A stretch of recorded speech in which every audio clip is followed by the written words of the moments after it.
여러분, 지금부터 14년 전에 이 스페인에 있는 보르하라는 한 작은 시골 마을에서 이 세계의 언론들이 충격적으로 보도할 만한, 사람들이 매우 놀랄 만한 사건이 하나 일어났습니다. 이 보르하라는 마을에는 아주 오랜 역사를 간직한 작은 성당이 하나 있었는데요. 이 성당에는 100년 정도 된 아주 작고 소중한 예수님의 초상화 벽화가 하나 그려져 있었어요. 이 벽화는 십자가 고난을 앞두고 가시관을 쓰신 예수님의 모습을 담은 것이었는데, 라틴어로 에케 호모, 그러니까 즉 이 사람을 보라라는 이름이 붙어있을 정도로 작품으로 여겨지는 것이었습니다.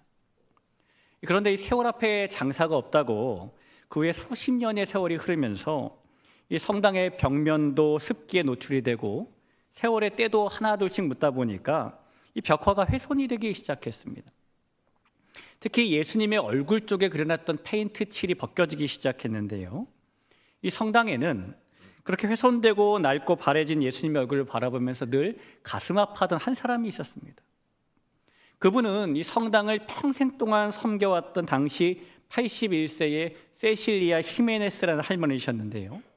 이 할머니는 그 벽화가 점점 바래지고 칠이 벗겨지는 거 보면서 가슴 아픔을 숨길 수가 없었어요. 그래서 어느 날 할머니가 자신이 직접 이 성당의 예수님 벽화를 아름다운 원래의 모습으로 복원하겠다고 결심을 하고 손에 붓을 들게 되었습니다. 누가 시킨 것도 아니고 또 돈을 벌라고 한 일도 아니었습니다. 할머니는 오직 자신이 그토록 사랑하고 섬기는 예수님의 얼굴이 훼손되어 가는 것을 그냥 두고 볼 수 없어서 매일같이 성당에 달려가서 온 힘을 다해 붓질을 하기 시작했어요. 예수님의 얼굴에 칠이 벗겨진 곳에 덧칠을 하고 예수님의 가시관을 다시 그려 넣었고, 이 뜨거운 열심 하나만을 가지고 며칠 밤낮 동안에 혼신의 힘을 다해 벽화 복원에 모든 열정을 쏟아부었던 겁니다. 그런데 여러분, 여기에 문제가 하나 있었습니다. 이 문제는 이 할머니가 평생토록 그림이라고는 한 번도 그려본 적이 없는 분이라는 겁니다. 이 그림을 한 번도 그려본 적이 없는 분이 벽화 복원에 나섰으니 어떻게 되었을까요? 며칠 후에 히메네스 할머니가 그린 이 예수님의 벽화가 세상에 공개되었는데요. 그 자리에 모인 성당 관계자들과 수많은 사람들이 이 눈으로 보고 믿기 힘든 거대한 충격과 경악을 금치 못했습니다. 왜냐하면 이 전문적인 복원 기술도 없고 게다가 그림도 잘 그릴 줄 몰랐던 할머니가 순수한 열심만 가지고 덧칠에 덧칠을 거듭한 결과 이 100년의 역사를 자랑하던 숭고한 예수님의 얼굴이 온데간데 없이 사라졌기 때문이에요. 대신 벽면에는 가시면류관이 좀 보였고, 얼굴은 얼굴인 것 같은데 털이 듬성듬성 많이 나 있는 굉장히 뭉개진 형상을 한 사람의 얼굴인가 하고 금방 알아보기 힘든 흉측한 그림 한 장만 남게 되었습니다. 당시에 이 소식이 전 세계 뉴스와 로이터 통신, CNN 등등을 통해서 보도가 되었는데요. 이 전 세계는 그 소식을 접하고 안타까움에 빠졌죠. 어떤 사람들은 할머니가 복원한 그림을 보면서 원숭이 예수라고 아예 비아냥거리기까지 했습니다. 여러분, 이 히메네스 할머니는 그 동기만큼은 단 1%의 거짓도 없는 순수한 100%의 진심으로 오직 예수님을 향한 뜨거운 사랑과 열심을 가지고 행한 일이었는데, 하지만 그 동기와 신념이 순수했다 하더라도 바른 지식과 방법과 방향과 지혜가 결여된 채 행해진 잘못된 열심의 결과는 거룩한 성화를 한순간에 웃음거리로 바꿔놓게 되었죠. 이 성도 여러분, 사람들은 흔히 마음에 거짓이 없고 진심으로 하나님을 사랑해서 한 일이라면 무조건 다 하나님께서 기뻐하실 것이다, 동기가 순수하고 열정이 뜨겁다면 과정이나 지식은 조금 부족해도 괜찮다라고 생각을 합니다. 그러나 여러분, 아무리 열심히 뜨거운 엔진처럼 달아올려 있어도 바른 진리와 바른 방향이라는 핸들이 고장나 있다면 그 뜨거운 열정의 엔진은 도리어 자신을 파괴하고 다른 사람에게 돌이킬 수 없는 상처를 입히는 무서운 폭주가 될 수도 있어요. 이 스페인의 작은 성당에서 일어났던 이 해프닝처럼 의도가 선하다고 해서 그 결과까지 항상 선한 것은 아니기 때문이죠. 그래서 바른 지식과 하나님의 뜻에 고정되지 않은 맹목적인 열심, 방향을 잃어버린 열심은 때로 자신이 그토록 사랑한다고 말하던 하나님과 교회를 도리어 가로막고 훼손하는 결과를 만들기도 합니다. 그런 점에서 성도 여러분, 오늘 이 자리에 모여서 예배하고 있는 우리는 우리의 마음속에 있는 하나님을 향한 열심의 방향에 대해서 한번 생각해 보게 됩니다. 여러분, 우리는 지금 무엇을 향해서, 어떤 기준과 어떤 방향을 향해서 우리 삶의 에너지를 쏟아붓고 있을까요? 오늘 우리가 함께 읽은 사도행전 22장에는 과거 잘못된 방향의 지독한 열심에 빠져서 온 삶을 내던졌던 바울의 처절하고도 비장한 회심의, 또 회상의 고백이 등장합니다.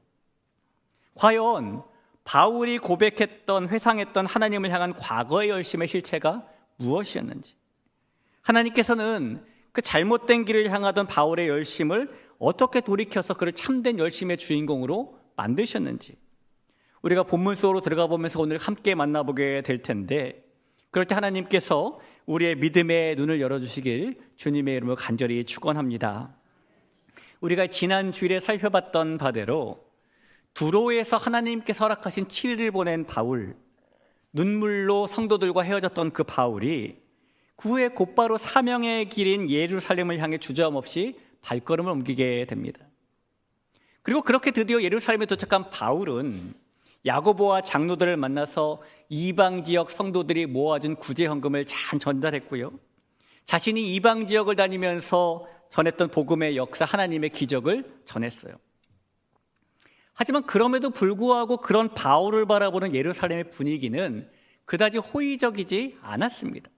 왜냐하면 이 예루살렘에는 바울에 대한 왜곡된 소문과 오해가 팽배해 있었기 때문인데요, 어떤 율법주의적 유대인들이 바울이 모세의 율법과 할례를 무시하라고 가르치는 수괴다라는 거짓 소문을 유포하고 있었기 때문입니다. 그래서 이 바울이 그런 오해를 풀기 위해서 스스로 유대인의 결례를 행하면서 자신이 율법을 무시하는 자가 아니다라는 것을 보여주기 위해 최선의 노력을 다하는데, 하지만 그럼에도 불구하고 한번 꼬여버린 유대인들의 바울에 대한 곱지 않은 시선은 쉽게 풀리지 않았습니다. 그래서 결국 바울은 하지도 않은 이방인을 성전에 데리고 들어갔다, 그래서 성전을 더럽혔다, 모욕했다라는 누명을 쓰고 유대인들의 손에 붙들렸고요, 매질까지 당하게 됩니다. 드디어 하나님께서 그 전에 미리 알게 하신 바대로 바울의 예루살렘이 고난과 결박의 예루살렘으로 시작된 거예요.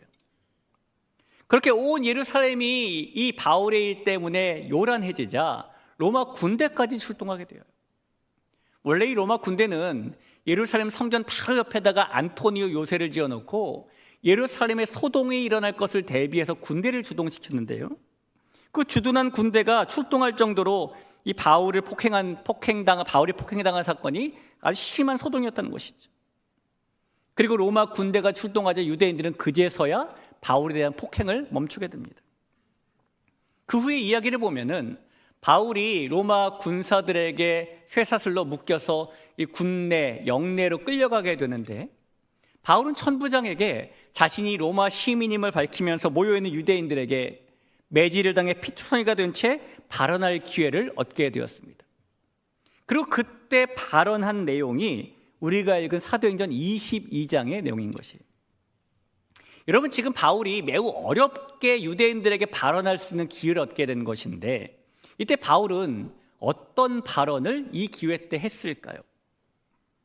우선 바울은 자신을 소개합니다. 3절을 볼까요? 나는 유대인으로 길리기아 다소에서 났고 이 성에서 자라 가말리엘의 문화에서 우리 조상들의 율법의 엄한 교훈을 받았고 오늘 너희 모든 사람처럼 하나님께 대하여 열심히 있는 자라. 이 바울의 첫 번째 소개는 자신이 다소에서 태어났다라는 것이었어요. 지금의 이 튀르키예, 과거에는 길리기아 지방에 있던 다소라는 곳은 그 당시 로마 제국 내에서도 학문적으로 꽤 유명한 곳이었습니다. 다른 지역 사람들이 다소 출신을 보면은 야, 저 사람 다소 출신이래 라고 한 번도 돌아보게 될 정도로 사람들이 추앙하던 곳이 다소였는데, 바울은 자신이 그곳 출신이라고 말하고 있는 거예요. 두 번째 소개는 바울이 자신이 이 예루살렘에서 자라면서 가말리엘 문화에서 율법 교육을 받았다라는 것이었습니다. 이 신약시대 당시에 바리새파에는 크게 큰 규류를 이루는 양대 산막이 있었는데요, 그 중에 하나는 샴마이 학파라는 것이었고 또 다른 하나는 힐렐 학파라는 것이었어요. 근데 이 힐렐 학파의 창시자인 힐렐, 이 사람의 손자의 이름이 가말리엘입니다. 그 가말리엘 밑에서 이 바울이 자신이 공부했다, 그러니까 정통 바리새파 교육을 받았다라고 지금 말한다는 것입니다. 여기까지 보면 바울은 출신도 배움도 다른 사람들이 부러워할 만한 정도로 모든 것을 가진 사람처럼 보입니다. 그러나 여러분, 이 첫 번째와 두 번째 소개가 바울이 지금 유대인들에게 자신을 소개하고 싶은 내용은 아니에요. 바울이 자신이 어떤 사람인지 소개하고 싶은 내용은 그의 세 번째 자기소개에서 등장을 하는데, 그 세 번째 자기소개는 자신이 하나님께 대하여 열심히 있는 자라는 것이었습니다. 그 세 번째 소개가 뭐라고요? 하나님께 대하여 열심히 있는 자라는 소개했다는 겁니다. 자, 성도 여러분, 바울의 이 자기소개를 가만히 묵상하다 보면은 우리의 가슴 속에 매우 묵직한 질문이 하나 피어오르게 됩니다. 그 질문은, 과연 우리는 세상 앞에서 또 하나님과 교회 앞에서 우리 자신을 누구라고 소개할 수 있는가라는 질문이죠. 우리는 세상 속에서 자신의 정체성을 드러낼 때에 바울의 첫 번째, 두 번째 소개처럼 우리가 태어난 고향이나 우리가 졸업한 학교, 우리의 직분이나 우리가 가진 스펙을 먼저 자랑하고 드러내고 싶어 할 때도 있어요. 그러나 여러분, 인생의 거친 풍랑이 찾아오고 억울한 오해와 고난의 쇠사슬에 묶이는 시련의 순간이 다가올 때에 그때 우리를 살리고 지켜주는 진짜 정체성은 그 첫 번째, 두 번째 소개의 내용이 아닙니다. 그때 우리를 지켜줄 수 있는 것은 바울의 세 번째 고백에 담겨있는, 그 자기소개에 담겨있는 우리가 하나님께 대하여 열심히 있는 자라는 것이에요. 하나님께 대해 가지는 열심은 그만큼 우리의 믿음의 길에, 인생의 길에 중요한 것이기 때문입니다. 사랑하는 성도 여러분, 저와 여러분은 과연 하나님과 세상 앞에서 우리 자신을 어떤 사람이라고 담대하게 선포할 수 있겠습니까?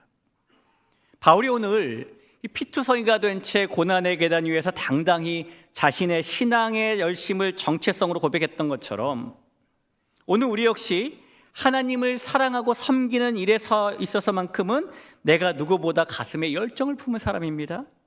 하나님을 예배하고 그 뜻을 구하는 일에 있어서만큼은 내가 참된 열심을 가진 자입니다 라는 거룩한 자기소개를 품고 살아가야 될 줄로 믿습니다.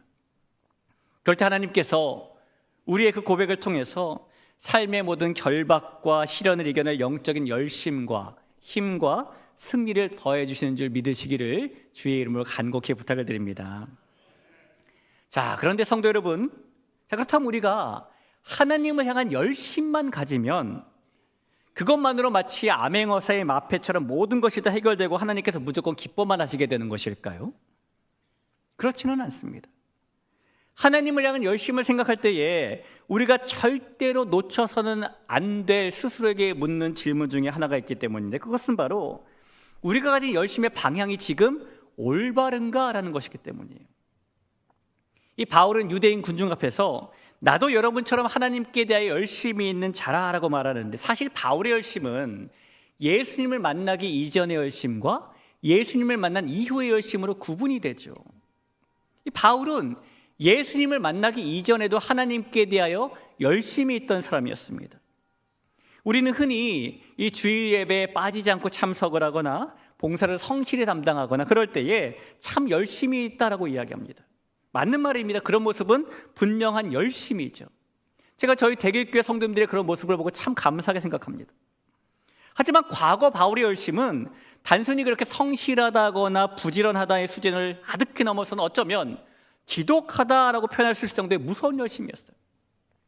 그는 그때의 자신의 열심을 이렇게 지금 그 수위를 증언하고 있는데, 오늘 4절 5절에 보니까 내가 이 돌을 박해하여 사람을 죽이기까지 하고 남녀를 결박하여 옥에 넘겼노니 이에 대제사장과 모든 장로들이 내 증인이라.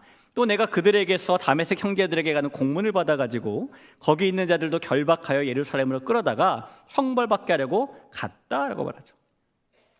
이 바울이 고백했던 자신의 과거의 열심은 단순한 종교적인 열심이 아니라 예수님 믿는 사람을 보면 견딜 수가 없어서 그들을 체포하고 매질하고 감옥에 넘기는 열심이었어요. 심지어 성도들을 죽이기까지 하는 열심이었습니다. 스데반 집사가 돌에 맞아서 피투성이가 된 채 죽어갈 때에 그 살인 현장을 목격하고 옷을 맡아주고 이제는 죽어 마땅하다라고 당연하게 얘기했던 사람이 바울이었으니까요. 뿐만 아니죠. 바울은 예루살렘에 있는 예수님 믿는 자들을 다 체포한 것으로 만족하지 않았습니다. 성도들이 다메섹에 있다는 소식을 듣자 예루살렘에서 무려 240km가 넘는 거리인 다메섹까지, 교통수단이 지금처럼 없던 그 시절에 걸어서 가려면 일주일이 넘게 걸리는 험하고 멀다 먼 길을 걸어가면서 단 한 명의 남아있는 성도라도 다 붙잡아서 예루살렘으로 끌고 오기 위해 자신의 시간을 들이고 자신의 물질을 들이고 자신의 젊음의 에너지를 모조리 바치며 달려갔던 사람이었다는 겁니다. 자신의 일상도 포기했고요, 자신의 미래도 포기했어요. 오직 예수님 믿는 무리들을 뿌리 뽑겠다, 단 하나의 목적을 향해서 광기처럼 폭주했던 열심, 이것이 바로 과거 바울이 가졌던 열심의 수준이었죠. 자, 그렇다면 성도 여러분, 그렇게 자신의 모든 것을 던졌던 바울의 지독했던 과거의 열심은 과연 누구를 위한 열심이었을까요? 바울 스스로는요, 나는 이 일을 하나님을 위해서 한다, 나는 하나님의 거룩한 율법과 성전을 지키기 위해서 내 생명도 아끼지 않는다라는 마음이 진심이었고, 조금의 거짓도 없는 하나님을 향한 열심을 가지고 그 행했습니다. 그런데 그 지독한 열심의 결과가 어땠습니까? 지금도 그런지 모르겠지만 제가 중고등학교를 다니던 시절에는요, 중간고사나 기말고사를 치르게 되면 보통 하루에 2-3과목씩 일주일치 시험 시간표가 나오곤 했습니다. 예를 들면은 월요일은 영어 과학, 화요일은 국어 지리, 이런 식으로 시험 스케줄이 나오는 것이죠. 그러면 그 전날에는 다음날 시험 치를 과목을 열심히 공부하게 됩니다. 한 번은 제가 중학교 다닐 때 중간고사를 보게 되었는데 선생님께서 그 전에 미리 칠판에다가 요일별로 시험 시간표를 적어주셨어요. 그래서 잘 따라 적어와가지고 순서대로 공부를 하는데, 하루는 다음날 국어와 국사 시험에 있어서 그 전날에 2과목을 열심히 공부했습니다. 제가 평소에는 공부를 열심히 하는 사람이 아니거든요. 근데 전날이라도 열심히 해야 되잖아요. 벼락이라도 맞아야 되니까. 그래서 잠을 줄여가면서 국어 공부도 열심히 하고 안 외워지는 국사 내용도 열심히 외우고, 정말 제가 생각해도 열심을 다해서 공부한 후에 다음날 학교에 아침에 갔어요. 이런 보통 시험날에는 선생님께서 시험지 나눠주기 전까지는 한 자라도 더 보려고 쉬는 시간에 가자마자 책을 펴잖아요. 저도 학교에 가자마자 1교시 시험인 국어책을 펼쳤습니다. 근데 이상해요. 주변의 친구들 보니까 아무도 국어책을 보고 있지 않아요. 알고 보니까 그날 시험 보는 과목이 국어와 국사가 아니었던 거죠. 시험 시간표를 잘못 알고 제가 전날 엉뚱한 열심을 냈던 거예요. 여러분, 이런 일은요, 엄마가 등짝 스매싱을 때려도 할 말 없는 그런 일입니다. 열심은 열심대로 냈는데 방향이 틀린 열심이었으니까요. 이 바울이 과거에 가졌던 열심이 딱 그랬다고요. 하나님을 섬긴다고 열심을 다해 달려간 그 길 끝에서 바울은 정작 하나님의 아들이신 예수님을 핍박하고 하나님의 교회를 잔멸하고 거룩한 성도들의 피를 흘리게 만드는 하나님 나라의 회방꾼이 되어 있었으니까요. 앞서 말씀드린 스페인 성당의 할머니처럼 열심을 다해 붓을 들었지만은 결국 예수님의 얼굴을 훼손했던 그 비극이 바울의 삶 속에서도 그대로 일어나고 있었기 때문입니다. 그래서 바울이 그때 자신이 가졌던 열심을 빌립보서에서 이렇게 고백하는데요. 빌립보서 3장 5절 6절에 보니까 나는 8일 말에 할례를 받고 이스라엘 족속이요 베냐민 지파요 히브리인 중에 히브리인이요 율법으로는 바리새인이요, 그다음 뭐라고 합니까? 열심으로는 교회를 박해하고 율법에 의로는 흠이 없는 자라. 열심을 얘기하면 교회를 박해하는 것밖에 생각이 안 난대요. 여러분, 바울의 충격적인 고백이 우리에게 시사하는 바가 무엇입니까? 그것은 바로 열심이라고 해도 다 올바른 열심이 아닐 수도 있다라는 거예요. 우리는 종종 열심만 내면 됐지, 열정만 있으면 됐지라고 쉽게 생각하는 경향이 있어요. 그러나 때로 하나님 앞에서 방향을 잃어버린 열심은 진리의 기준이 없는 맹목적인 열심이 될 수도 있고요, 도리어 하나님을 가로막고 교회를 아프게 하고 자기 자신마저 망가뜨리는 무서운 영적 참사를 불러일으키는 열심이 될 수도 있습니다. 그렇게 바른 방향이 결여된 열심은 하나님께 아무런 열매도 맺어드리지 못하게 되죠. 아마도 오늘도 우리는 삶의 자리에서 각자 무엇인가를 향해 열심히 달리고 있을 거예요. 그리고 그 다름질에 앞서 우리는 반드시 우리 자신의 열심의 방향을 정직하게 돌아봐야 됩니다. 우리가 내는 이 열심이 과연 하나님께서 원하시는 방향을 향하고 있는 열심인가? 아니면 그저 우리의 만족과 신념에 빠져서 칠해나가는 위험한 덧칠인가? 하나님께서 우리에게 오늘 요구하시는 것은 그저 눈먼 열심이나 빠른 속도만이 아니라 진리의 말씀 위에 바로 선 열심, 하나님의 정확한 뜻과 방향을 향해 드려지는 그런 열심이기 때문이에요. 존귀한 성도 여러분, 이제 우리의 생각으로만 달려가던 열심의 붓을 내려놓고 하나님께서 원하시는 바른 방향을 향해 우리의 삶과 열심을 다시 쏟아볼 수 있는 이 자리에는 우리 모두가 될 수 있길 간절히 소원합니다.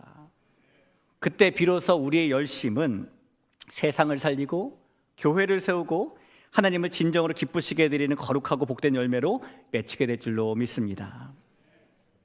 자, 그렇다면 성도 여러분, 혹시라도 잘못된 방향을 향하는 우리의 열심이 우리에게 조금이라도 있다면 그 잘못된 방향은 어떻게 해야 바른 방향으로 수정될 수 있는 것일까요? 자신의 의와 신령으로 단단하게 무장되어서 그 누구의 말도 듣지 않던 바울의 완고한 과거의 열심을 하나님께서는 어떻게 깨뜨리시고 그를 참된 열심의 사람으로 바꿔놓으셨을까요? 오늘 본문에 바울의 고백에 그 사건이 언급되고 있는데 6절부터 8절을 보죠. 가는 중 다메섹에 가까이 갔을 때에 오정쯤 되어 호련히 하늘로부터 큰 빛이 나를 둘러 비치매 내가 땅에 엎드러져 들으니 소리 있어 이르되 사울아 사울아 내가 왜 나를 박해하느냐 하시거늘 내가 대답하되 주님 누구시니까 하니 이르시되 나는 내가 박해하는 나사렛 예수라 하시더라. 사도행전 9장에서 일어났던 사건이죠. 앞선 사도행전 8장을 보면은 이 바울은 주님의 제자들에 대해서 여전히 위협과 살기가 등등했었습니다. 바울은 스데반이 죽고 성도들이 예루살렘에서 추방당하는 것만으로 교회에 대한 핍박을 끝낼 생각이 없었어요. 찾을 수 있는 모든 성도들을 다 찾아서 멸절시키고 싶어 했습니다. 그래서 그가 다메섹에 있는 성도들을 잡기 위해 공문서를 요구하고 그곳으로 가는 것 아니겠습니까? 그것이 하나님께 대해 열심히 있는 것이라고 착각했기 때문이에요. 그러다 바울이 다메섹에 거의 다 도착했을 때에 그에게 엄청난 일이 일어나죠. 갑자기 하늘로부터 큰 빛이 바울을 둘러 비친 겁니다. 6절 말씀을 보죠. 가는 중 다메섹에 가까이 갔을 때에 오정쯤 되어 호련히 하늘로부터 큰 빛이 나를 둘러 비치매. 여러분, 이 빛은 평범한 빛이 아니었어요.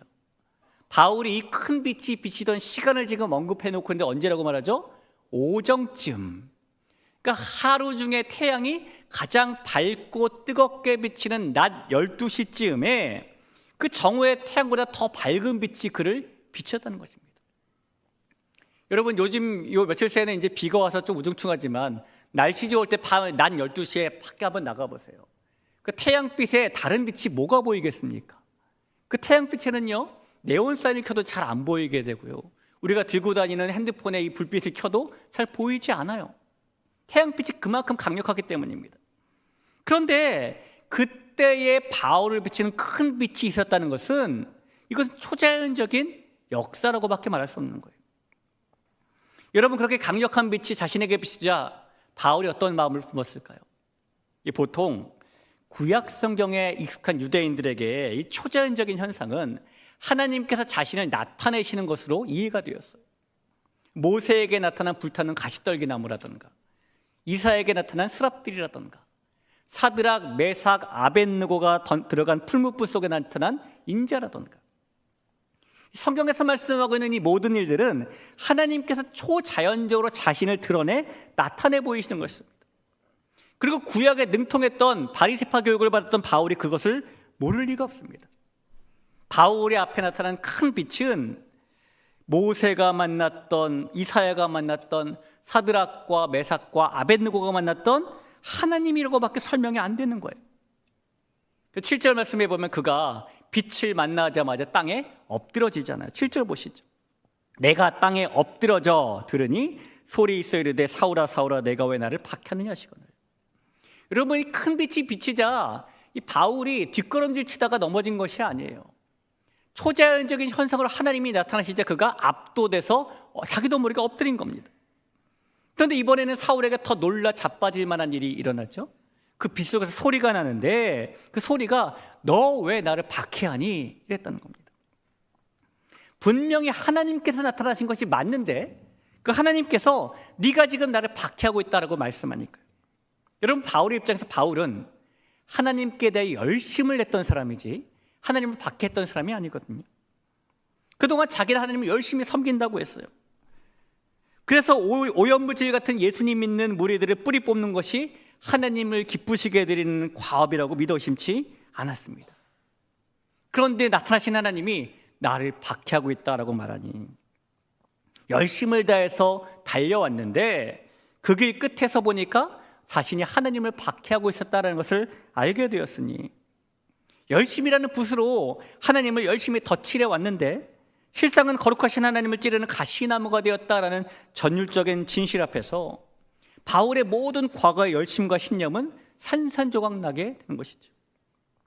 하나님께서는 그렇게 은혜의 큰 빛으로 바울을 직접 만나주시면서 그의 잘못된 열심의 방향을 멈추고 교정시켜 주시는 겁니다.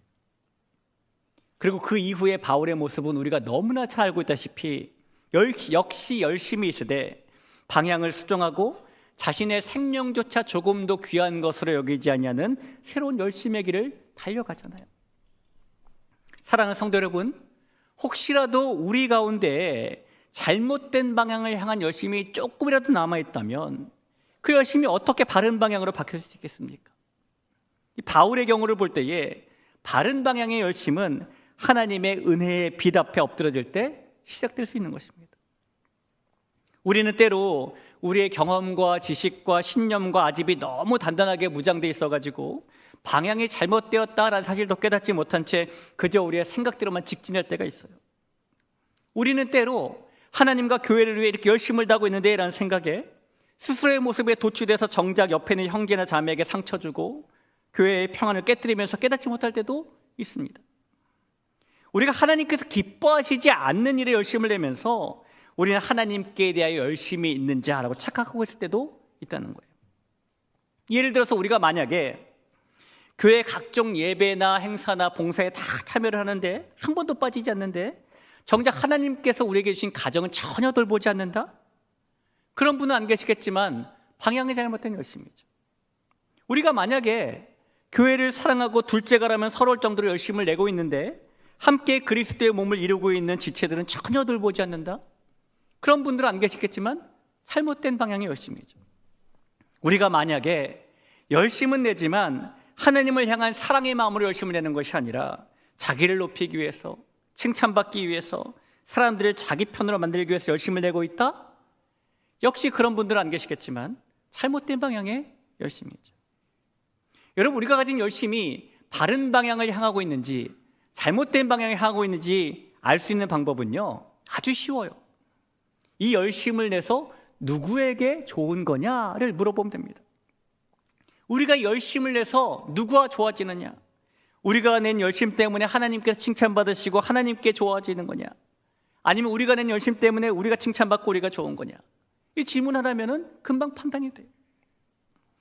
여러분, 우리에게도 바울의 과거의 열심과 같은 그런 방향에 틀린 열심이 있을 수 있는데 그런 그릇된 방향의 열심은요, 하나님께서 우리에게 은혜의 빛을 비춰주실 때, 우리의 심령에 하나님의 은혜를 가득히 부어주실 때 그 바닥에 엎드려지는 시간을 통하여서 이루어질 수 있게 됩니다.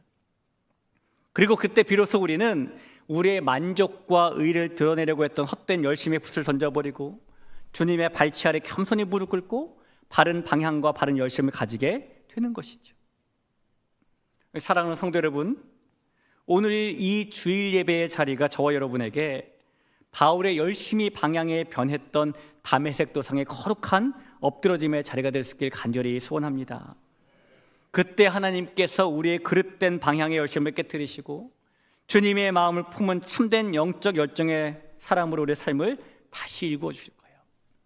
그럴 때 하나님께서 우리의 삶의 모든 영역인 가정이든 직장이든 교회든 삶의 모든 터전 가운데에 하나님을 향한, 하나님을 따르는 그 열심이 열매로 맺혀지게 하실 겁니다. 하나님의 진리 앞에 서서 우리 자신을 드러내는 열심이 아니라 오직 하나님의 영광만 드러내는 바른 열심의 성도로 거듭날 수 있기를 주님의 이름으로 축복합니다. 우리 하나님께 너무나 큰 사랑받고 계시는 성도 여러분, 오늘 바울은 피투성이가 된 고난의 계단 위에서 자신을 핍박했던 수많은 유대인들에게 당당히 고백했습니다. 나는 하나님께 대하여 열심히 있는 자라. 여러분, 하나님께서는 오늘 저와 여러분의 삶 속에도 이 거룩한 고백이 이어지기를 원하십니다. 하나님께서는 우리가 하나님을 사랑하며 하나님의 나라를 위해 가슴에 거룩한 열심을 품은 사람입니다 라는 신앙의 정체성을 선포하는 성도들이 되기를 원하세요.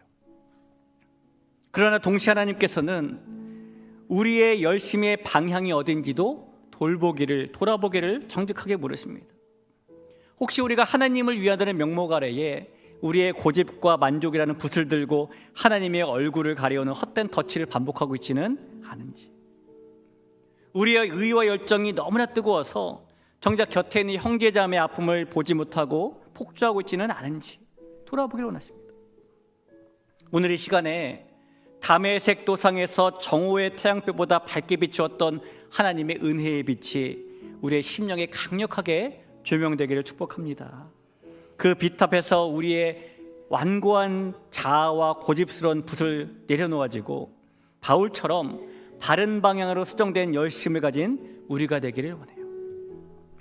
우리가 그렇게 진리 앞에 바로 서서 바른 방향을 향해 달리기 시작할 때에 하나님께서는 우리의 삶을 통해서 이 세상 가운데에 하나님의 십자가를 세우시고 하나님의 나라를 더욱더 선포해 가시며 하나님의 거룩한 영광을 나타내는 빛의 자녀로 우리를 삼아주실 줄 믿습니다. 그런 믿음의 사람, 그런 영광의 세대가 우리 모두가 될 수 있기를 주님의 이름으로 간곡히 축복합니다.